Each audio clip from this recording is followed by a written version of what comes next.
ofrenda, voy a dar el tiempo a nuestro hermano Isauro Bielman, nuestro pastor general, para que traiga la palabra en esta mañana. Así que prepare su corazón para lo que Dios trae para nosotros.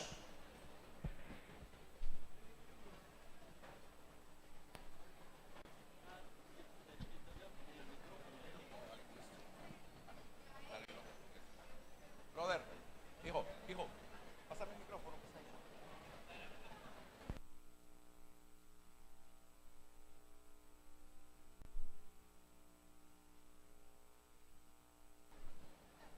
Gloria a Dios. Buenos días, hermanos. Qué alegre esta fiesta. Esta fiesta es maravillosa. Quiero de una vez poner un link para que usted lo consulte. En Semana Larga, el sábado, que le dicen santo, ese día vamos a estar nosotros todos, hasta los que no están hoy, los que están en la feria. Allá vamos a estar ese día en Cifco. Aleluya. Esto va a ser un evento muy grande, así que empiécese a preparar para traerse a su gente, empiécese a motivar en esto. Ese evento va a ser grande. Queremos hacer un evento que El Salvador oiga que existe el nuevo pacto y que lo tome como una alternativa en caso no tengan donde congregarse, donde conocer a Dios. Muy bien, vamos a tratar de dar una panorámica de la autoridad del rey. Pero yo quiero, hermano, que usted ponga su corazón aquí adelante, porque es un poquito complicado entender esta dimensión y sí necesitamos su atención. Indudablemente para nosotros el reino de Dios es un reino secreto hasta hoy. Es secreto. No lo vemos, no vemos al rey. El rey estuvo aquí un tiempo, en Jerusalén, en Israel, pero se volvió a ir y se ocultó de los ojos de los suyos y de los extraños.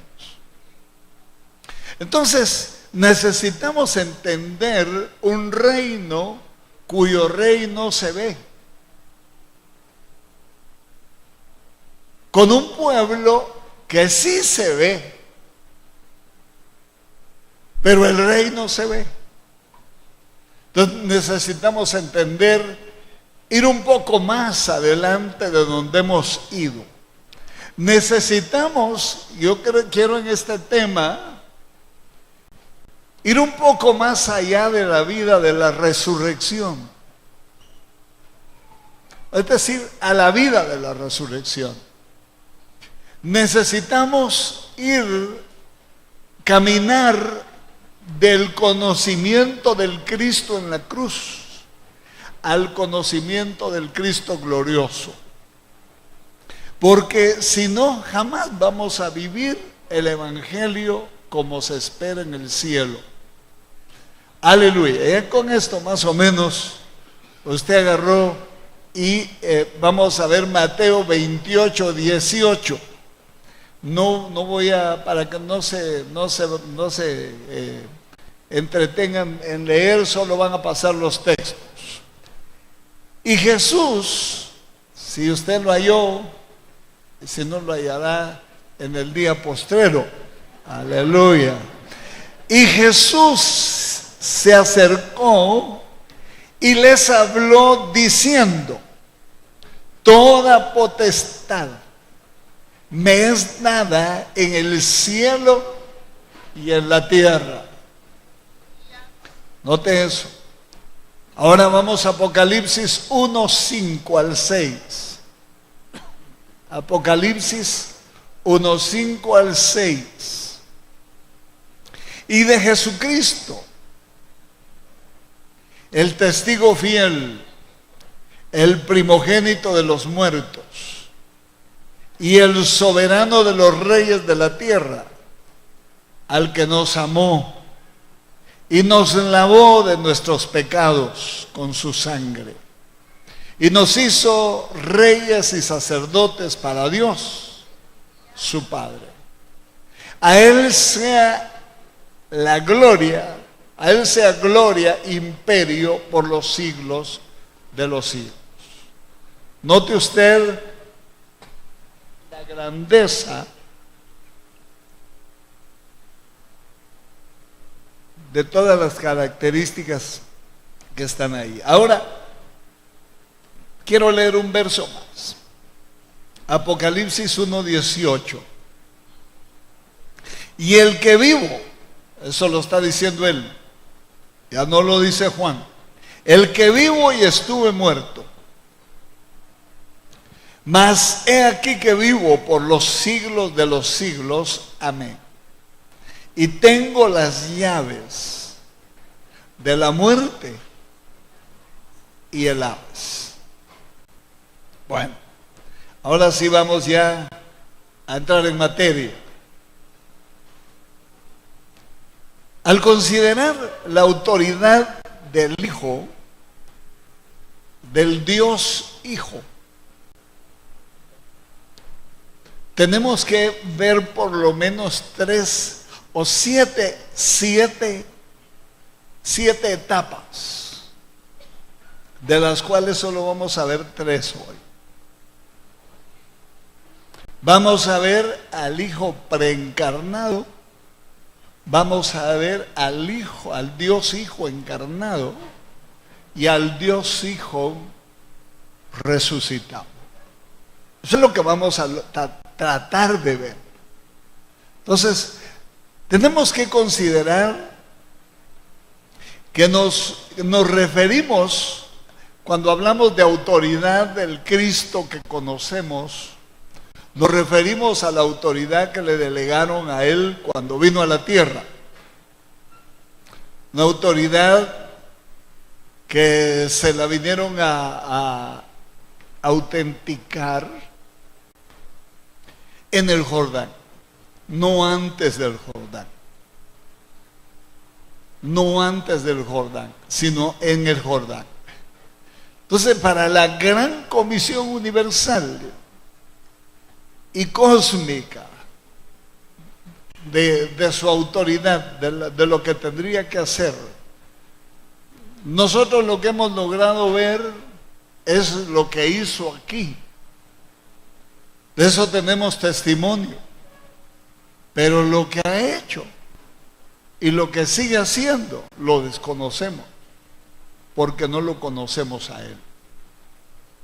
Entonces, vamos un poco más. Aunque después de su muerte el Señor resucitado se convierte en el Señor de todo el cosmos. Cuando hablo de cosmos no estoy hablando de una palabra rara, viene de cosmético, viene de todo lo creado, toda la hermosura de la creación. Cuando uno ve lo que está más allá de los ojos de uno, porque todo lo que está de este lado ya lo arruinamos. Aleluya.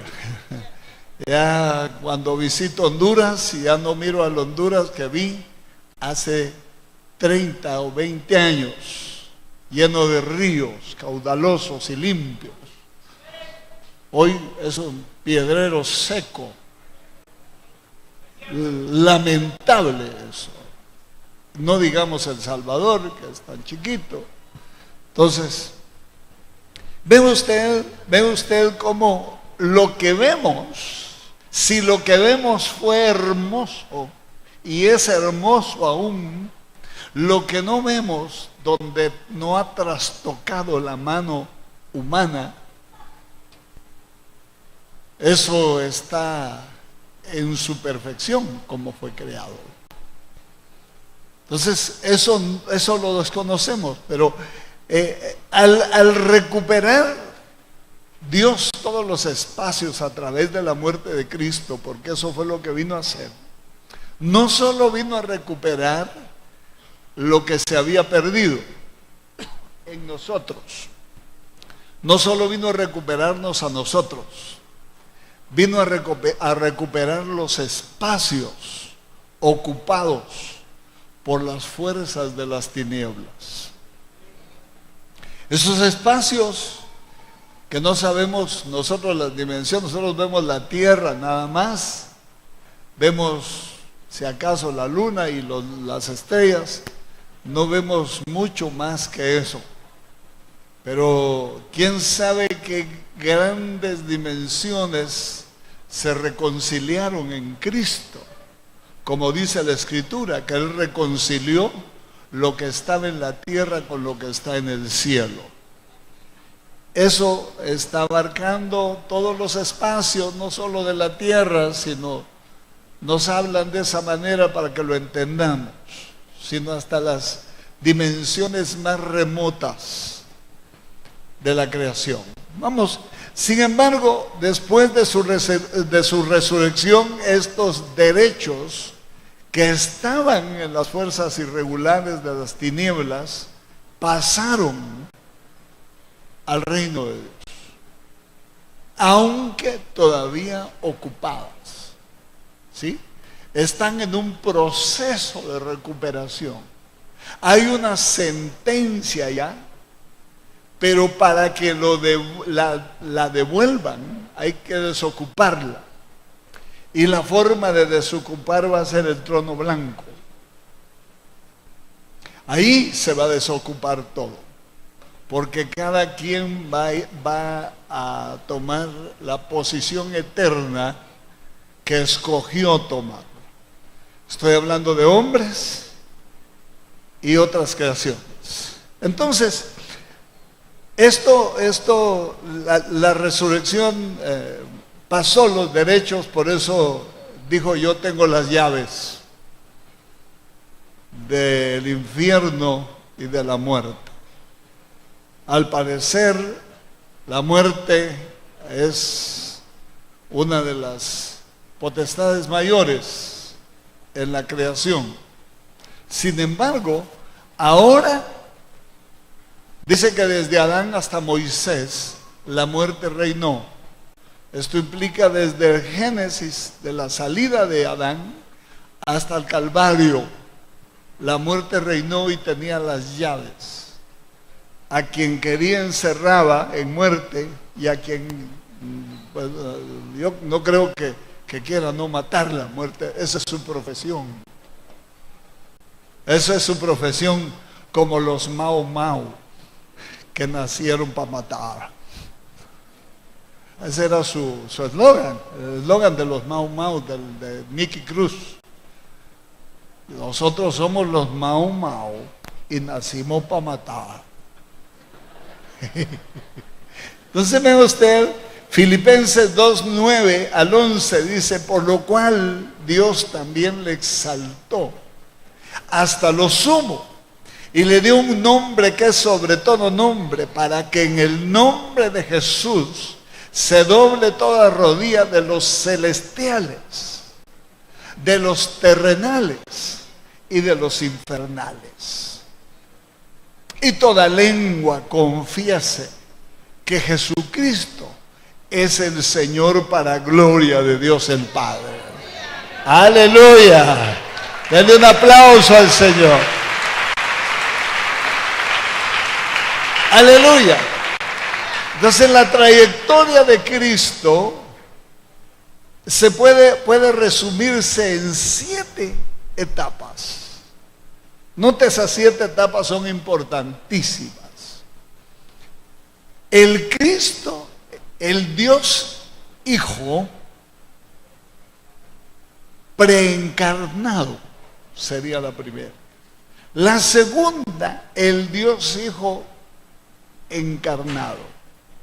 La tercera, el Dios Hijo resucitado. La cuarta, el Dios Hijo ascendido. La quinta, el Dios Hijo sentado en los cielos. La sexta, el Dios Hijo que vuelve a las nubes. La séptima, el Dios Hijo que reina para siempre. Bueno, vamos por ahí. Entonces el progreso espiritual del cristiano puede medirse en su conocimiento en esas etapas de Cristo. En primer lugar, nosotros poco sabemos del Cristo preencarnado. A los hermanos a los hebreos, el escritor de Hebreos les dice, mire, yo no les puedo hablar ahora de Melquisedec. Estas cosas no se pueden tratar ahora porque como que no estaban preparados para hablar de Melquisedec. De ese rey que apareció repentinamente a Abraham, del cual no tiene genealogía, ni principio, ni fin. ¿A quién le suena? Es el Cristo preencarnado. El ángel de Jehová, al que se postró Josué y le dijo, diga a mi señora su siervo.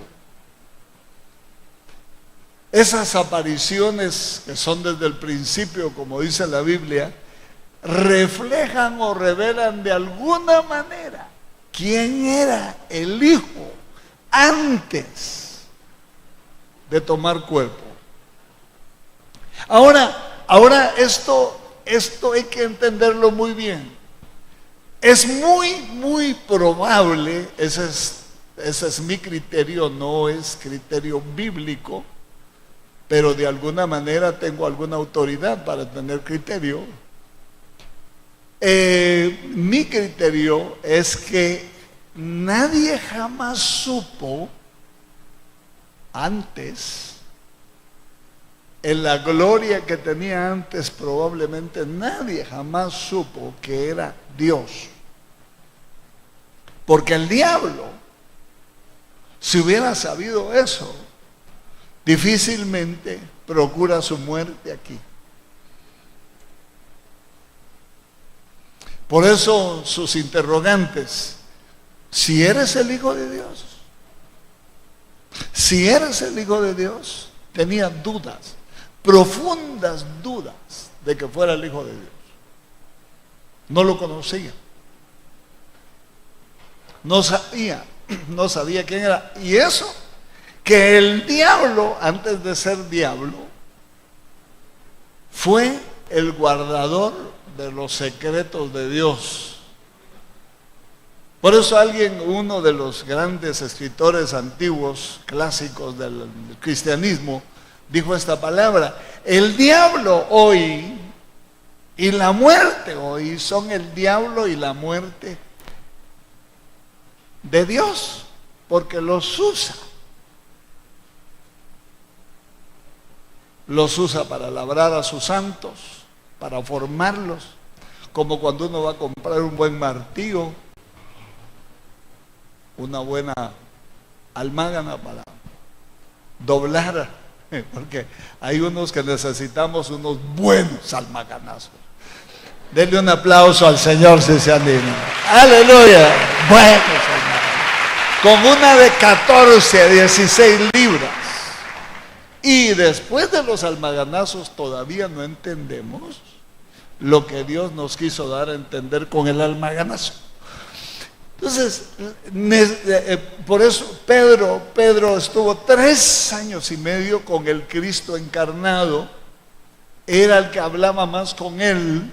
Sin embargo, necesitó una zarandeada, no de un demonio, no de un ángel caído, del diablo personalmente. ¿Cómo sería esa zaranda, hermano? Ha de haber tenido una marca ahí de un tridente en primer lugar. ¿Y con qué violencia zarandearían a Pedro? ¿Con qué violencia zarandearon a Job? Entonces, ¿pero quién surgió después de la zarandeada de los dos? La obra perfecta de Dios. No estoy diciendo que Dios vaya a salvar al diablo porque sirve. No, ya está sentenciado. Va al lago de fuego que arde para siempre jamás. Él ya está sentenciado. Lo que estoy diciendo es que aún lo que a él le parecen grandes victorias son para él grandes derrotas. Pues no le entiende, no lo logra entender, está tan amargado que no entiende lo que está haciendo. Por eso es peligroso ser amargado, porque uno no entiende lo que hace. Bueno, y está siguiendo el camino del otro. Entonces veamos, es indudable que el conocimiento del Hijo de Dios es el que trae el desarrollo al creyente. Sin embargo, debemos hacer notar que paralelo al estudio de las verdades insondables de la Biblia, tenemos que tener una fructífera vida devocional, y eso es lo que cuesta. Uno se inclina por una de las dos cosas. Mi inclinación es por el estudio de la palabra, pero debe uno equilibrar esas dos cosas. No irse a una sola cosa, ¿no? Sino a las dos. Un balance perfecto. Eso produce un crecimiento rápido. Entonces, uno debe ir con una vida devocional parangonada o parecida al estudio y al conocimiento de la palabra, para que de repente el orgullo no se vaya a creer, o uno no vaya a creer que todo lo que sabe lo sabe por su inteligencia. Eso no es así. Entonces el orgullo humano podría sentirse tentado a crecer por causa del enriquecimiento intelectual. Pero el enriquecimiento intelectual se va a morir junto con el cuerpo. Ese no, uno puede ser, una persona puede ser un gran científico, pero con él se mueren sus conocimientos. Salvo lo que deje escrito, nada más. Por eso hay que escribir, aunque sea un libro chueco que no lo lea nadie. Hay que escribir algo, ¿verdad? Hay que dejar alguna nota de que uno pasó por esta tierra. Debemos entonces conocerle en todas las etapas de su desarrollo y a la vez en los efectos de su ministerio en la vida de los creyentes. Es decir, conocer a fondo al Cristo que salva, al Cristo que bautiza, al Cristo que bautiza también con Espíritu Santo y fuego, al Cristo que liberta, al Cristo sanador, al Cristo proveedor, pero sobre todas las cosas, al Cristo como cabeza de la iglesia, porque ahí se centraliza la autoridad. La iglesia de hoy necesita tres cosas. Yo se lo he compartido a algunos hermanos. Necesita autoridad. La iglesia necesita evidenciar, porque ya no la necesita conseguir de alguna tienda, porque no hay ninguna tienda. En la farmacia no venden autoridad. Ninguno vende autoridad. Esa viene de Dios.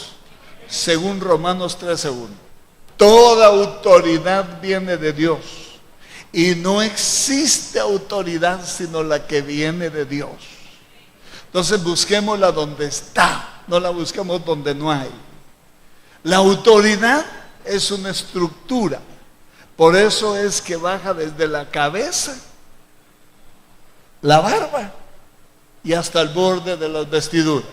Es una estructura armoniosa donde puede fluir el aceite, sinónimo de la autoridad. Pero necesita poder. Eso es como la demostración de la autoridad, el poder. Ahora, se te puede tener poder sin autoridad. Si agarra usted una pistola o un cuchillo, tiene poder. Pero ese no es poder legítimo. El poder que la iglesia necesita exhibir es el poder que lleva dentro, la autoridad que lleva dentro. Pero necesita carácter. Por eso necesitamos conocer al Cristo en todas sus etapas. Necesitamos conocerlo como el Cristo preencarnado, como Juan dice: en el principio era el Verbo, y el Verbo era con Dios, y el Verbo era Dios. Necesitamos conocerle en su ascenso como el Cristo encarnado, pero necesitamos conocer la vida de la resurrección. Es urgente. De lo contrario, no vamos a pasar de quejarnos,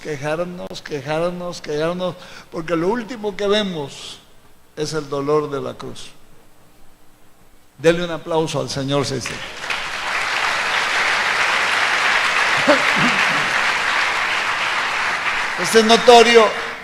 Es notorio que de lo que Cristo conocemos es un panorama general y superficial, penoso, diría yo, para la iglesia que pretende casarse con quien no conoce. Es como los noviazgos por internet. Ponen hasta la foto que no es de ellos, o de la foto de hace 20 años. Yo tenía mi foto que Febe siempre la ponía en los libros, y le decía yo: ¿y qué foto ponemos? La de nunca jamás, le dije yo. Porque cada día, para nosotros que vamos empezando el atardecer o ya avanzado, cada día amanecemos diferentes. Nuevas son cada mañana sus misericordias. Denle un aplauso al Señor. ¡Aleluya! Entonces, conocemos un panorama muy general y superficial acerca de Cristo, más que a la profundidad de comer. Es decir, necesitamos enfrentarnos a Juan 6 del 1 en adelante. Necesitamos entender qué es comer su carne y beber su sangre. Desde luego, los judíos se espantaron porque dijeron: canibalismo puro, canibalismo. No, ahí están los 7 yo soy, para entender qué es lo que nos estaban diciendo. Yo soy el pan de vida. ¿Y qué hace usted cuando mira un pan y tiene hambre? ¿Qué hace? Lo ve, le ve la figura, la textura, el peso. No tiene tiempo el pobre pan ni de decir adiós. Aleluya, usted se lo come. Yo soy el agua de vida, yo soy el pan de vida, yo soy esto. 7 yo soy. Para entender de qué está hablando cuando el Cristo dice: coman mi carne y beban mi sangre. Vamos adelante. De repente se asustaría alguien aquí y le va a pasar los de Juan 6. ¿Y qué pasó en Juan 6?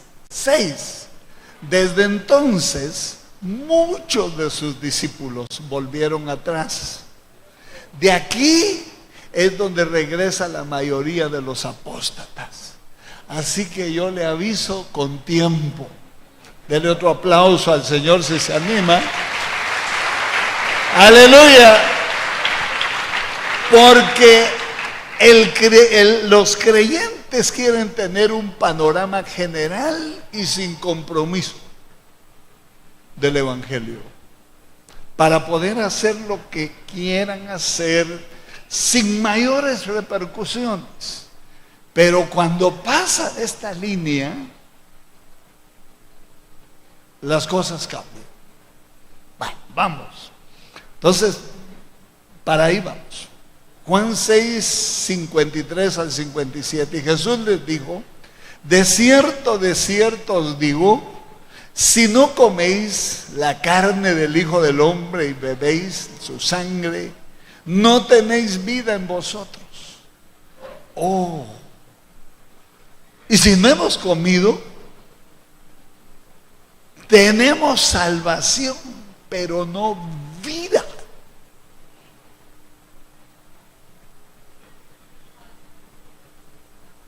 Por eso es la cosa.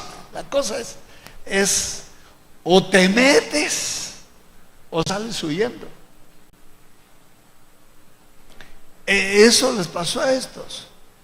Y dice: el que no come mi carne y bebe mi sangre no tiene vida eterna. Oye, esto es peor todavía. Y yo, el que bebe mi sangre y come mi carne tiene vida eterna, y yo le resucitaré en el día postrero, porque mi carne es verdadera comida y mi sangre es verdadera bebida. El que come mi carne y bebe mi sangre en mí permanece y yo en él. Como me envió el Padre viviente, yo vivo por el Padre. Asimismo el que come, él también vivirá por mí. Los israelitas lograron salir de Egipto porque comieron del Cordero. Esa comida del capítulo 12 de Éxodo los llevó por el desierto. Los llevó por el desierto. Entonces habría necesidad, después de un serio análisis, hermanos, de nuestra vida cristiana media superficial y de nuestra comprensión acerca de la persona de Jesucristo, de incrementar la luz, o de pedir que se incremente la luz del Espíritu Santo más allá del lugar donde regresaron aquellos de Juan 6:66. Entonces, veamos la autoridad del Cristo en la encarnación. Ahí la conocemos. El Cristo encarnado, oiga esto, es sumamente complejo poder comprender al Cristo en la gloria y la autoridad que tuvo antes. Pero cuando vino y habló con Abraham, le dio pan y vino. Tenía esa autoridad. Es el único caso de la administración de la cena del Señor en el Antiguo Testamento. Estaban en un tiempo donde vivían la Pascua, o en un tiempo patriarcal donde cada quien hacía sus propios sacrificios. Pero en ese encuentro le dio pan y vino. Bueno, miremos un poco más. Entonces, es difícil entender la gloria y el poder, la autoridad que tuvo antes. No se ven manifestaciones de autoridad del Hijo de Dios en la gloria que tuvo antes, puesto que no tenemos parámetros mentales que nos permitan discernir semejante grandeza. Es mucho menos trabajoso comprender al Cristo después que tomó la naturaleza humana, que aunque no conoció pecado, estuvo parcialmente limitado al tiempo y a muchas otras necesidades propias de la naturaleza humana. ¿Por qué dormía? Dice que Dios vela de día y de noche. Jehová velaba mientras dormíamos. La otra vez vine a la 1 de la mañana, yo aquí venía de un viaje en mi carro, o tenía que sacar mi carro porque alguien me trajo, y el vigilante que estaba no son los que están, estos son vivos, era otra empresa. Estaba acostado a la par de mi camioneta con la escopeta aquí, bien dormido. Y va de hablarle, le pitamos, le pusimos las luces del carro y le pusimos las intermitentes del carro que me traía, y no despertaba. ¿Y quién entraba, pues? Y si se despertaba de repente, no se podía. Estaba sin... Y oiga esto, como me estaba esperando y se fue quedando dormido, dejó sin llave. El perro, el Astro, corría de un lado para otro porque ya nos había visto, y casi pasaba sobre él y no despertaba. Entonces, oiga, al fin, el hermano que me vino a dejar se metió detrás de una pared y le tiró una piedra chiquita, y pues pegó el salto. Entonces yo le hablé desde el carro y le dije: tranquilo, soy yo, ¿verdad? Porque ya iba. Entonces es necesario entonces aplicar un remedio porque habría el problema de no entender al Cristo en carne. Al Cristo en carne lo tuvieron que menguar desde la gloria que tenía antes hasta la posición de un esclavo. Es decir, tuvo que menguar para que nosotros, en nuestra posición de esclavos del pecado, pudiésemos comprenderle y entenderle. Pero Él no se hizo esclavo para que nosotros sigamos siendo esclavos a su imagen para ir a la cruz. No, Él se hizo esclavo para que a partir de ahí nosotros saliéramos detrás de Él en sus grandes pasos hacia la eternidad. Entonces vea usted cómo la iglesia está desorientada. Podría reflexionar en la preexistencia eterna de Dios, pero haciendo las consideraciones necesarias, debemos tratar de entender al Cristo encarnado primero, libre de limitaciones. Eso es ya cuando Él se levanta, pero aquí estuvo limitado. Por eso es que no nos cuesta entenderlo. Por eso es que los más abanderados conocen mucho del Cristo encarnado. Y nos dejó Él nada más hasta la cruz, hasta la tumba lo dejamos de ver. De ahí ya no lo vimos más. Entonces la Biblia nos da una visión del Cristo del Cristo preencarnado muy lejana, no se ve mucho, pero al Verbo que se hizo carne sí lo conocimos como Salvador, pero no hemos avanzado en el conocimiento. Entonces es necesario avanzar, por lo menos conocer 3 verdades conclusivas. Una, es una misma cosa con Dios, por tanto es eterno. Es una misma esencia con Dios, por tanto es eterno. 2, fue hecho hombre, verdadero Dios, no mitad hombre y mitad Dios, verdadero hombre, verdadero Dios. es la tercera, la manifestación perenne de la primera persona de la eternidad, de la Trinidad. Esto quiere decir que siempre ha sido y seguirá siendo. Toda la Biblia concuerda con esta gran revelación. Tal es la persona adorable, omnipotente, omnisciente y eterna de Cristo, que vino al mundo para ser el Salvador de nosotros. Veamos, la autoridad entonces ya en su encarnación vino a causar la turbulencia más grande al reino de las tinieblas cuando vino a la tierra. En cuanto subió del Jordán, le dio la primera golpiza a la serpiente que lo mantuvo lejos un tiempo, al diablo.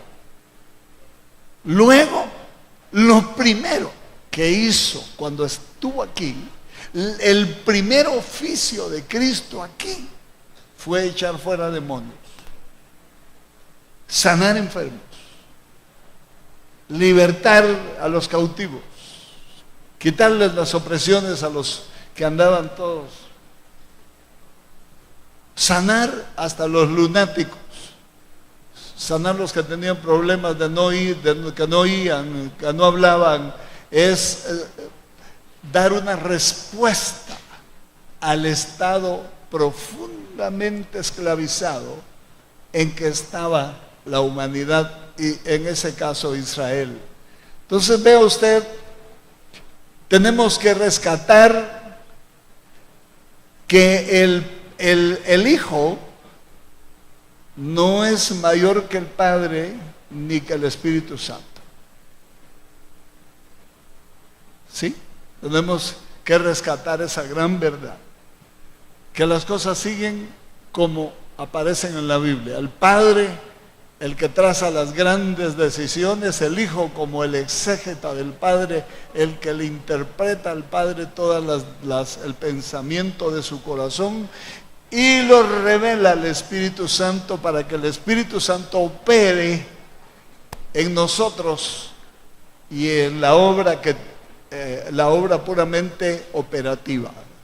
Entonces el Padre es el directivo, el Hijo el ejecutivo y el Espíritu Santo es el operativo. Así funciona en toda la creación. Bueno, vamos. Entonces ve usted que en la tierra vino a causar, hizo temblar el infierno, el abismo. Creo que Israel no se daba cuenta cómo estaban hasta que el Cristo vino y se vinieron a dar cuenta que la mayoría, el problema no era el imperio romano, sino era que estaban estorbados por demonios y espíritus inmundos. Vaya, el tiempo es muy corto. Vamos entonces a ver cómo el Cristo vino a causar el más grande avivamiento espiritual en la tierra. ¿Y sabe cuál fue el más grande avivamiento? Cuando murió en la cruz. Ese fue el más grande avivamiento. Nunca ha habido un avivamiento tan grande que alguien ame tanto que se entregó a sí mismo por sus hermanos. Aleluya. Yo siento que ya usted está así con el calor. Ya nos vamos. Entonces, ahora viene el Cristo y se levanta de entre los muertos y empieza a mostrarse a sus discípulos como el Cristo resucitado. De ahí tenemos que ver cómo fue su resurrección. Resucitó Dios, el verdadero Dios y el verdadero hombre juntos. Y desde entonces en el cielo hay un hombre, un verdadero hombre resucitado, glorioso, y que está sentado a la diestra del Padre. Uno de nosotros está allá. Uno de nosotros está allá, la cabeza sobre todas las cosas de la iglesia. Por eso es que nosotros debemos sacar los profundos poderes de Cristo que está en nosotros y del Espíritu Santo, debemos ministrarlos, debemos quebrar, como dijo mi hermano Fernil, el alabastro, que no solo es perfume, es autoridad, es poder, es carácter. La iglesia debe dejar de ser un gatito escondido de los demonios y se debe volver lo que es: una fiera, el león, los leones de la tribu de Judá. Dale un aplauso al Señor. Debe ser eso así. Debe ser. Tiempo nos es infiel. Entonces vamos a ver algunos puntitos más, nada más las conclusiones, porque ya veo que ya hay cansancio.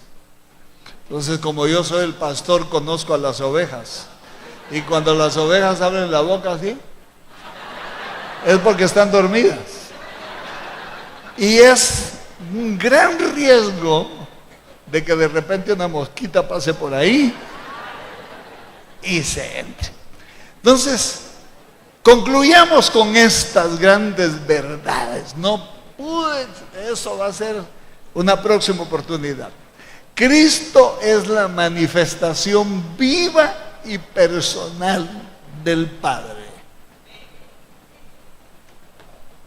Y es una manifestación viva y personal del Padre a la humanidad. Por eso es que dice que en Él habita corporalmente toda la deidad, toda la esencia del Padre. El que conoce al Hijo, conoce al Padre. Por eso nos interesa conocer al Hijo, porque al Padre nadie le vio jamás, pero al Hijo sí. Dele un aplauso al Señor. Y hay muchos testigos. Hay muchos testigos que nos cuentan cuidadosamente, despacio, nos cuentan sus experiencias que tuvieron con el Cristo encarnado. Pero con el Padre nadie le ha visto jamás, sino solo el Hijo.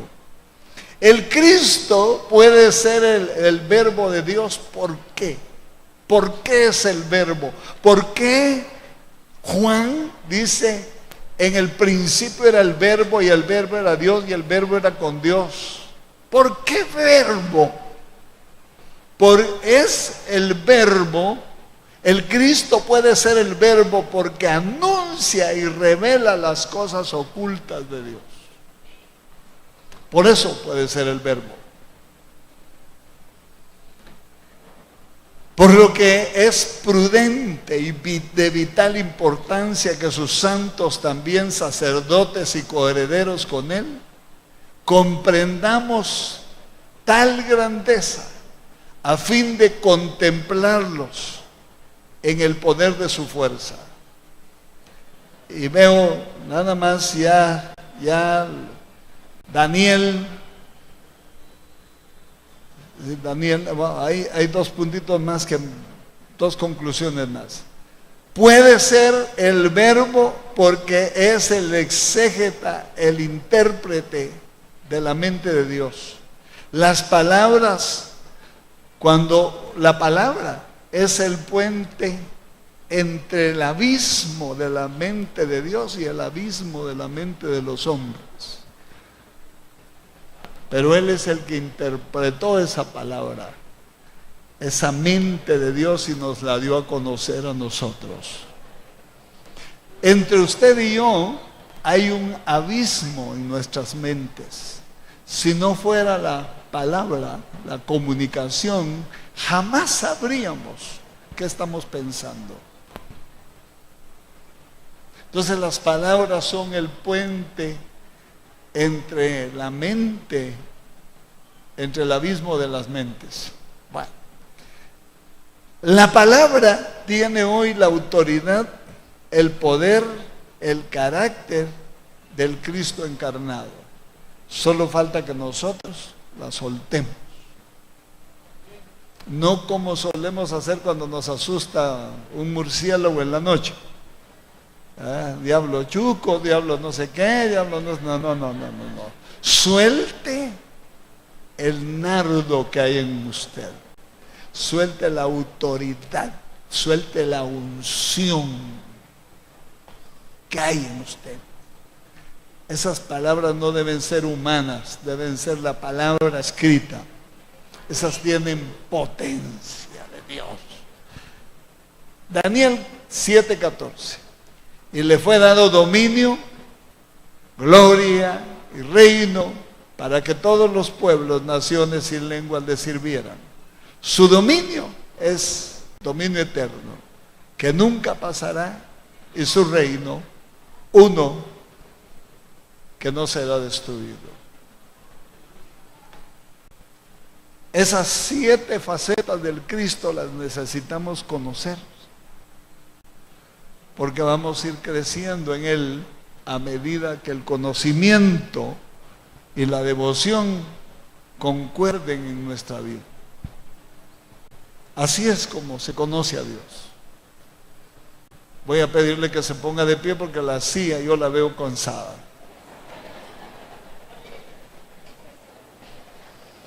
Veo que la silla ya no aguanta. Aleluya. No sé, vamos a hacer una oración nada más. Nos vamos a ir a almorzar. ¿Qué tiempo tenemos? 2 horas. Ni a las 2 de la tarde en punto estamos aquí para la próxima ponencia. Yo espero tener el privilegio de tener un poco más de tiempo la próxima vez y seguramente habrá más luz para poder explicar todas estas 7 facetas del Cristo. Cristo preencarnado, el Cristo encarnado, el Cristo resucitado, el Cristo ascendido, el Cristo que viene a las nubes, las bodas, el Cristo que reina desde el milenio y entrega todas las cosas al Padre para que otra vez vuelva a ser como antes, cuando no habían enemigos en el reino de Dios. Desde que Dios, oiga esta verdad, es que no me puedo ir con ella, siento que si me voy me va a estallar por ahí. Desde que Dios decidió crear seres con uso de razón y voluntad, tuvo que preparar al Cordero, y eso fue antes de la fundación del mundo, porque sabía que muchas criaturas iban a hacer uso del ejercicio de su voluntad y su soberanía para no obedecer.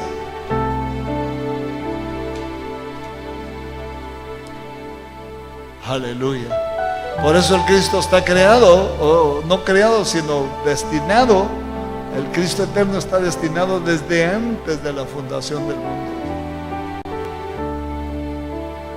Nosotros ni pensábamos venir, no había mundo, no había sistema solar, no había nada, pero habían personalidades creadas con uso de razón y voluntad. Aleluya. Levante sus manos y dígale: Señor, ¿por qué no se viene? Te venís, Jorge, y cantamos Quiero Conocerte? O hermano, no sé. O los dos. Nunca los he visto cantar. Quiero conocerte. No sé, algo parecido.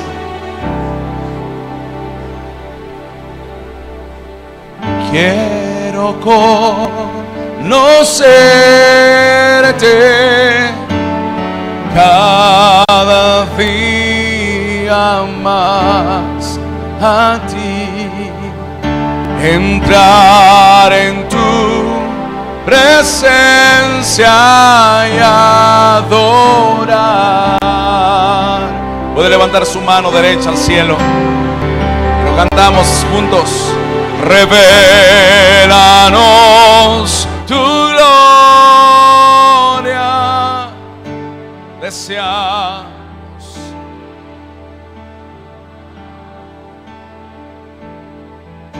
Queremos tu.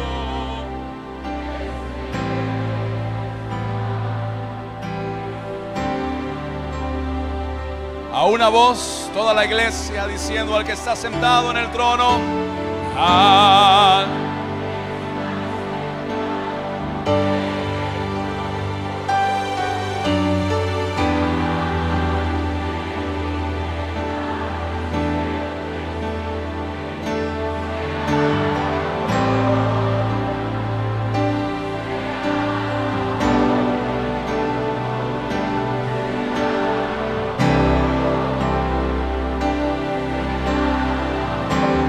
Al que está sentado en el trono. Ah.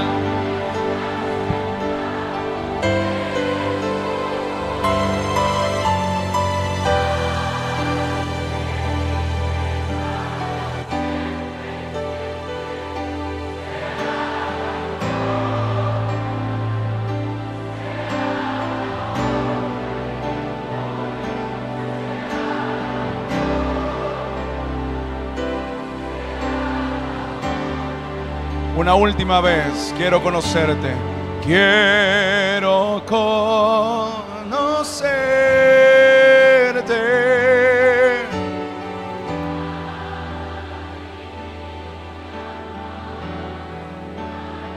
Entrar en tu presencia.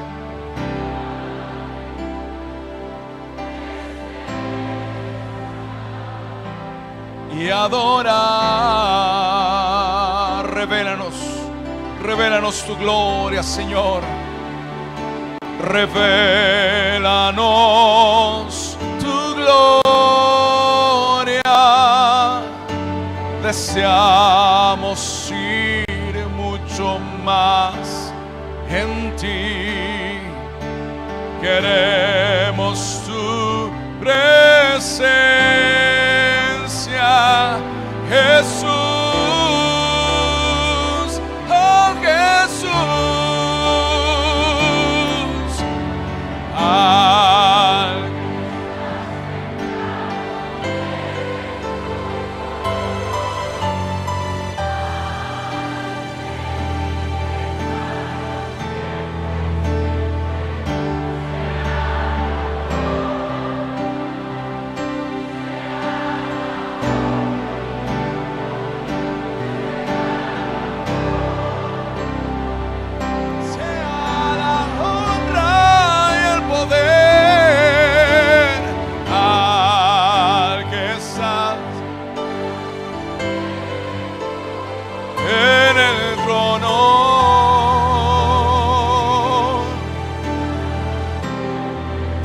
Sea la gloria,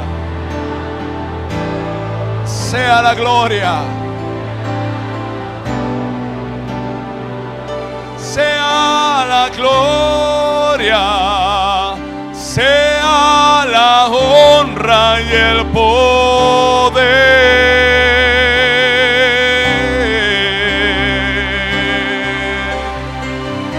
Aleluya. Fuerte aplauso a Dios.